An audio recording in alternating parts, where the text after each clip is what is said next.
So, I want to play some questions from the COO of Golden Boy, this guy right here. Basically, his job is to work out the network deals and venues and, like broadcasters, all that jazz. But I want you to listen to what he says about Tank Davis versus Ryan Garcia. I do have some faith that the fight will happen, but it seems as though, kind of like with Munguia versus Charlo, but on obviously a bigger scale, that Golden Boy and the Zone, like Golden Boy, like doesn't want to do a deal with PBC to put on a Tank Davis fight without the Zone being involved and it being a joint broadcast.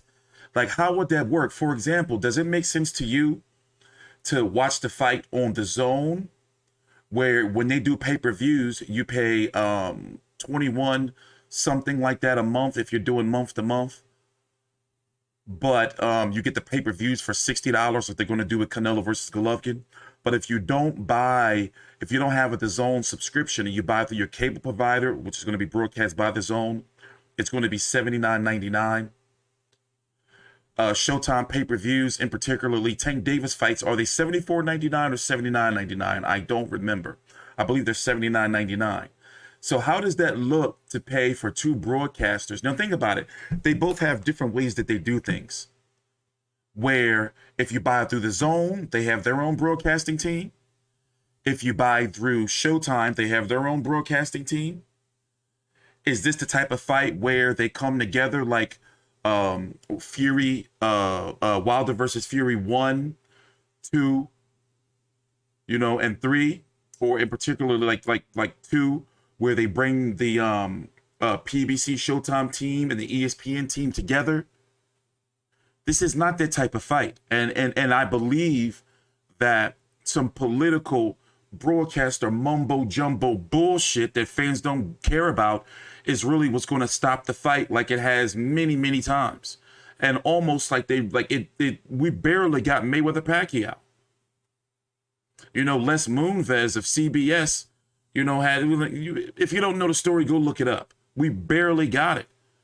So let's listen to what he had to say. Now, this is the guy that's supposed to be in charge of putting everything together on a broadcaster, but let's listen in. Oh, by the way, my personal theory. Oh, and take your time out. Thank you for watching and hanging out with me all night. I've been covering this shit out, this fight, for the last 3 hours or so. Please take your time out, like the video, subscribe. Down below is some links for you. One link is the link to my social media platforms on Linktree, which is my Twitter, Instagram, Facebook group, website, etc., etc. Then you have a link to the WBC app, powered by the Vive network for Roku, Android, and Apple. And then you have my website, FightView360.com, which has our rankings in it that are updated monthly in accordance to the sanctioning bodies, WBC, WBA, IBF, WBO. We stream on Tuesdays, Thursdays, and Fridays at 6 p.m. Sometimes there may be a stream on Sundays or Mondays. And then after big fights, we stream during the main events and then do a post-fight show like we're doing now, which includes the post-fight press conference. So, all right, but let's go listen to this real quick. Now, this is important. I'm not just playing this for no bullshit. Like, pay attention to what he says here. Like, for real, and you make your own conclusions. Next fight is at Fantasy Springs Casino in Hey, so earlier this week, Steven Espinoza said that, he only sees one network for a potential Gervonta Davis-Ryan Garcia fight. Now listen to this. Considering the history of both sides, how realistic do you think a fight is?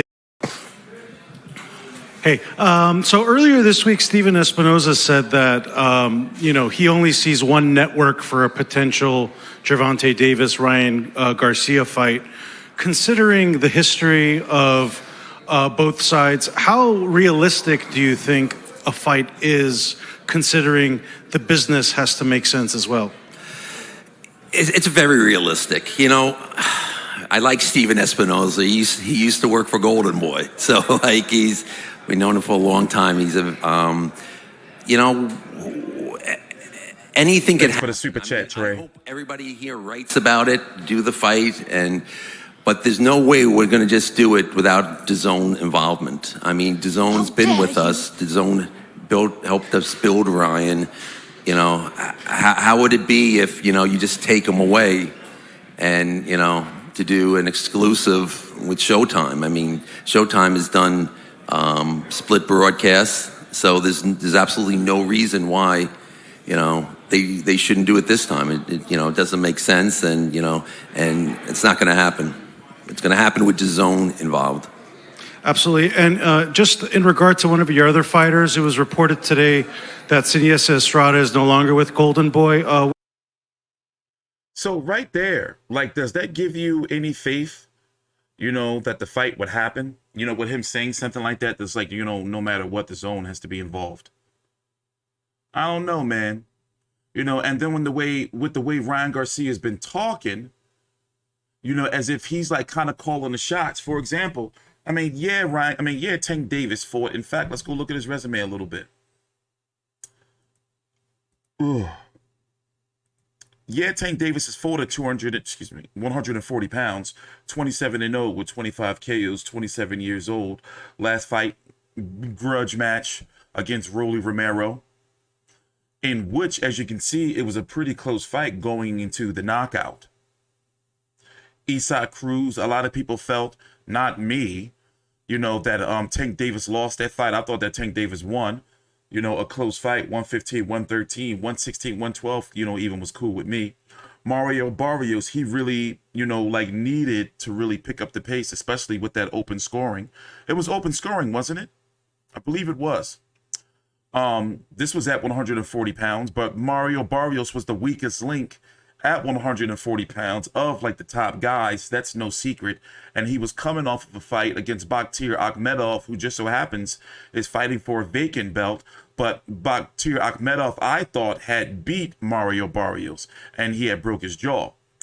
Leo Santa Cruz, well, a lot of people, you know, predicted how that fight would go. I predicted it wrong. Leo Santa Cruz got put to bed, had a nice peaceful looking slumber, and then Yorkis Gamboa had 1 foot, 1 shoe. But what we've seen from Tank Davis is that he can adjust. He is a really high boxing IQ. And a lot of people, I feel, or his naysayers, don't really give him credit for that. Like, he really watches the sport. You know, like even the smaller weight divisions, like he's no slouch. Like when it comes to in-ring boxing IQ, like Duke and box. That's why I would pick, and I've said it before, even though Ryan Garcia has grown on me, this is my personal opinion. I wanted to see how he would do against Fortuna, whether you think Fortuna's washed up or not. By the way, Javier Fortuna, let me go show this clip real quick, was stopped in round number 6. He was put down in round number 4 by a body shot, left hook to the body. Body was just, you know, crazy exposed. Second knockdown came in round number 5, where he was hit with a left hook, kind of was squinting a little bit, put down, and then the stoppage right here, where he was hit with a 3-piece combination at the beginning of round number.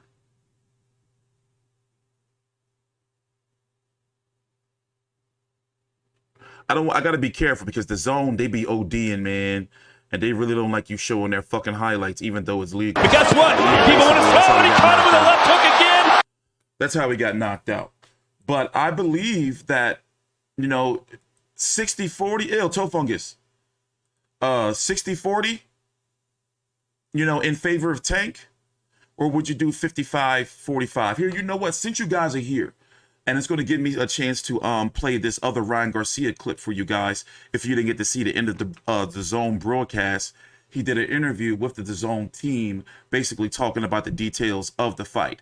And he kind of changed his tune in the post-fight press conference, basically like, I'm going to leave it up to my team. It's like, bro, talk that shit you was talking about making the fight, you know, and being transparent about everything. You know, it is up to the fighters to force the fights. And he said that before, that he's his own boss, and that if he wants to fight, fighters can make the fights. So I'm sorry what this guy's saying right here, and I'm gonna let this play a little bit for you again before we go back. And while I'm looking up this clip right here for you, and doggone it, I done forgot what clip I was looking up. Oh no, I was doing a poll in the chat for you guys on how you feel if Ryan Garcia versus Tank Davis is going to happen. Ryan Garcia, Tank Davis, is it happening? Okay, I'm gonna put yes, no.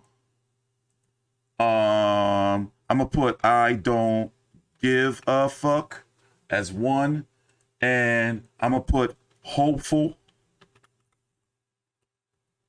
but weary. Okay.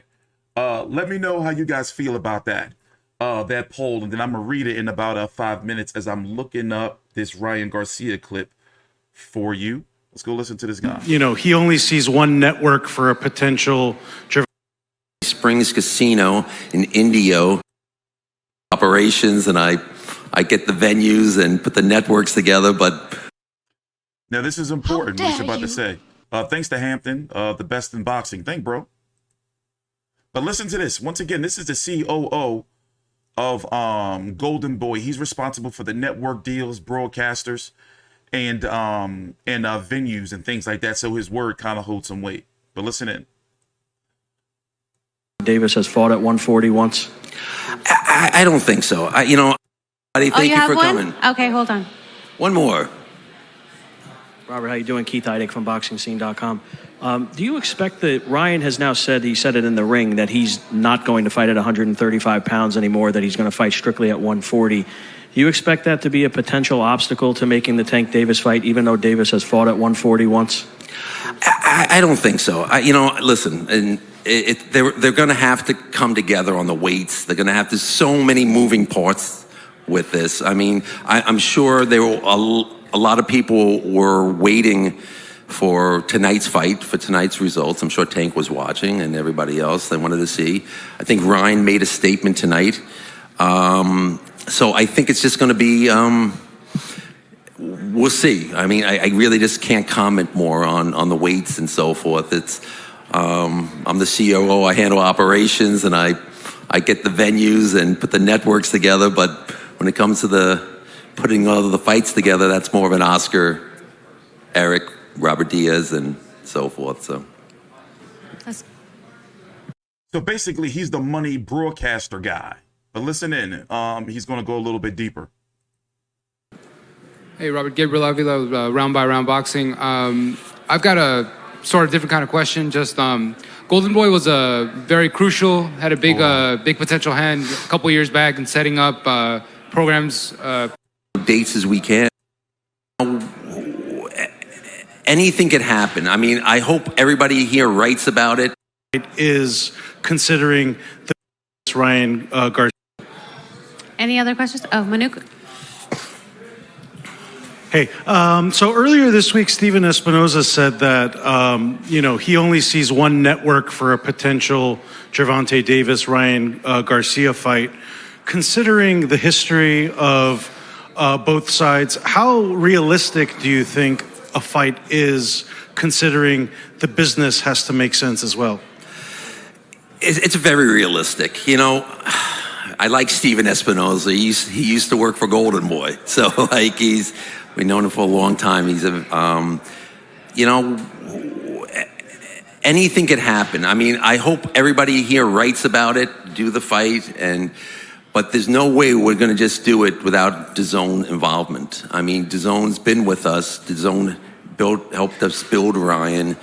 How would it be if, you just take him away and, to do an exclusive with Showtime? I mean, Showtime has done split broadcasts, so there's absolutely no reason why, they shouldn't do it this time. It doesn't make sense, and it's not going to happen. It's going to happen with DAZN involved.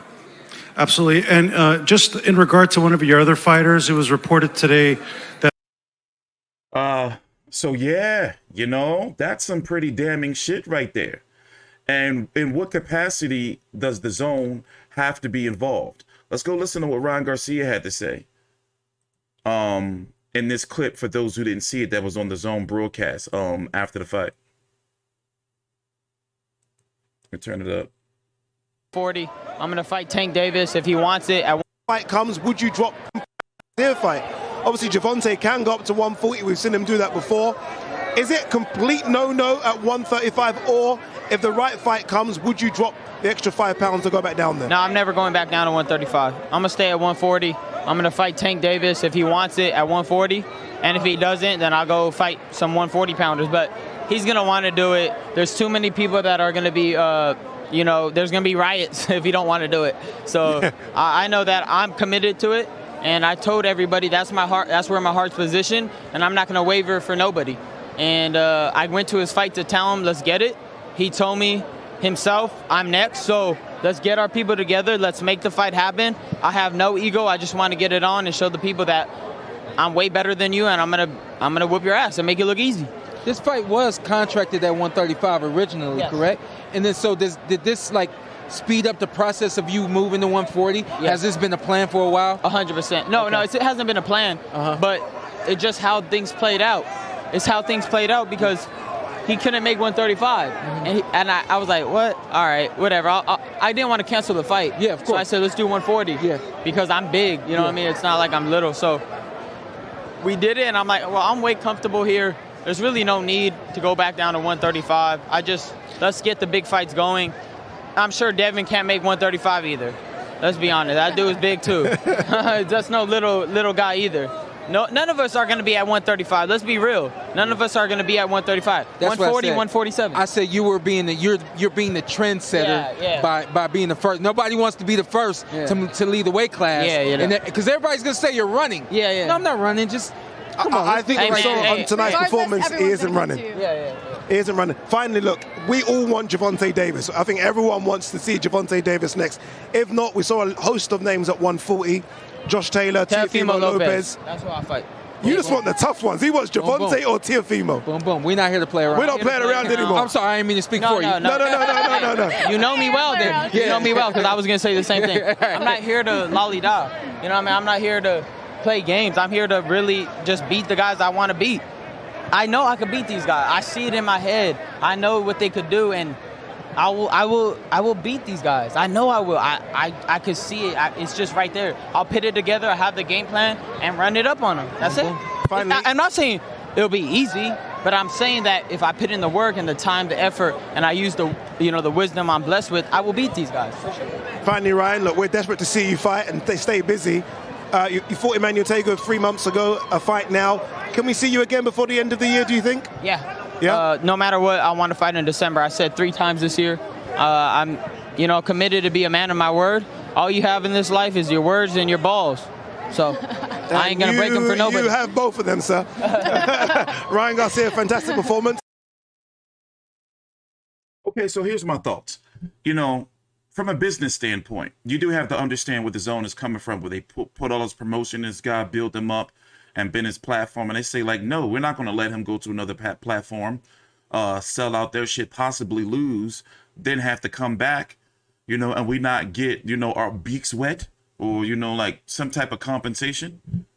So I understand all that, but what compensation, or in what capacity does the zone have to be involved in order for this fight to happen? Because Tank Davis is not going to the zone. And let's be honest, does it make sense for this to be a joint broadcast where it's going to be on the zone and Showtime at the same time where they split the pot? Do they split the broadcasting fees as well? I mean, we don't know. I mean, broadcasting cost, we don't know. But you got two sides now that we've seen. We've heard from Steven Espinoza, the head of Showtime Sports. He's not budging. He wants the fight to be on Showtime. You've heard the COO of Golden Boy, saying, listen, it's not going to happen without, the zone being involved. But then you have the fighters. And it's no secret that Tank Davis has been, I'm going to say was, because it looks like he's going to stay with Mayweather Promotions. I always thought he was going to stay. It's unfortunate, that staying with them, in my opinion, I'm allowed to say this, staying with them is just like, they play the politics game real heavy over there. So, you know, and I don't like the way, you know, Leonard Ellerby be talking sometimes.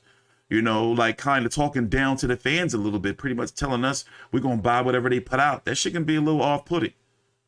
You know, and Ryan Garcia was talking that shit at the after the weigh-in yesterday about how, like, look, basically fuck the belts, you know, and downplaying the belts. Even Bernard Hopkins did it.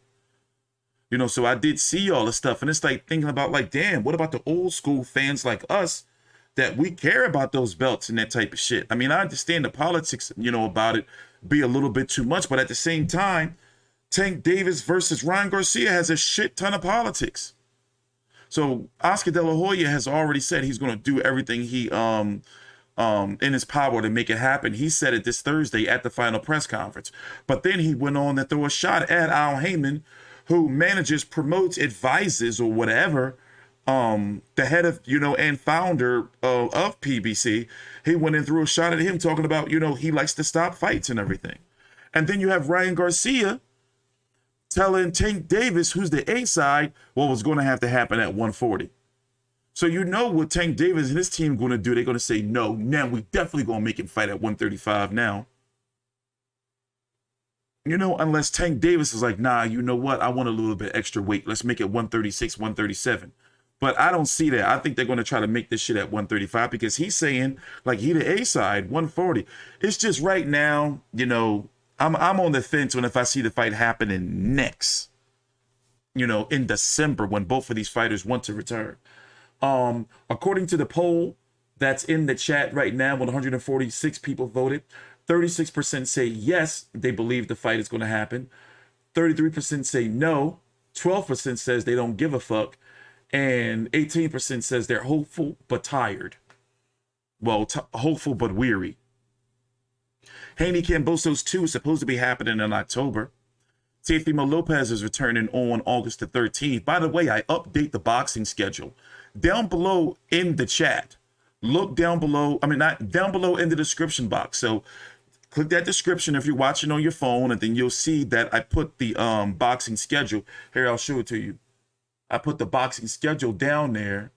Doggone it. What am I doing? Make sure. By hold on. I'm fucking up. Give me 1 minute, guys. I'm tripping.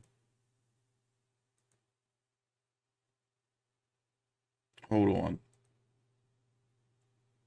I put the boxing schedule down below in the chat, doggone it. So look, even, you know, Showtime's at the top, you know, Top Rank, Sky Sports, DAZN, you know, only basically the major fights. And then I put the fight results down. And then you have these links right here for the WBC app powered by the Vive. Go, all this shit down here means something, damn it. And I'm tired of you guys not reading it. You guys show me no respect.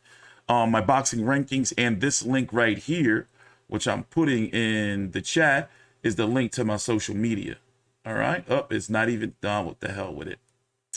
So listen, I'm going to be back on Tuesday at 6 p.m. Eastern. And we're going to be, you know, here talking some boxing for about an hour. So I pick about 3-4 topics. Fight of the week next week is Isaac Dogbay and Joet Gonzalez on Top Rank on ESPN. We're going to be streaming during that main event. And then the month is going to close out with Danny Garcia and Jose Benavidez Jr. We're trying to get to that fight. By the way, Donnell, I did see your text a few hours ago. And me and Mikey are taking care of all of that stuff on Monday morning is first on the docket. So we're trying to get to Danny Garcia versus Jose Benavidez as media. So to make sure I'm going to be here covering the fight and streaming during the main event. And then my colleague is going to be at the fight sending me content and post-fight presser footage. And we're also trying to get to Jake Paul versus Hasim Rahman on August the 6th. So thank you for watching. I'm getting up out of here. I got to edit some videos and take my dog out. I haven't even ate. I've been sitting here since about 8 o'clock or so. It's now 1:37 a.m. Eastern Standard Time. And I was impressed with Ryan Garcia. You know, he's getting up there with me. But if I'm being honest, it's a 45% chance, in my opinion, that the Ryan Garcia or Tank Davis Ryan Garcia fight happens. And if it doesn't happen, we know that it's going to be broadcaster, not promotional shit, I don't believe, but broadcaster bullshit that's going to get in the way. Thanks for watching. Please drop a like before you go. And see you guys later. Please subscribe.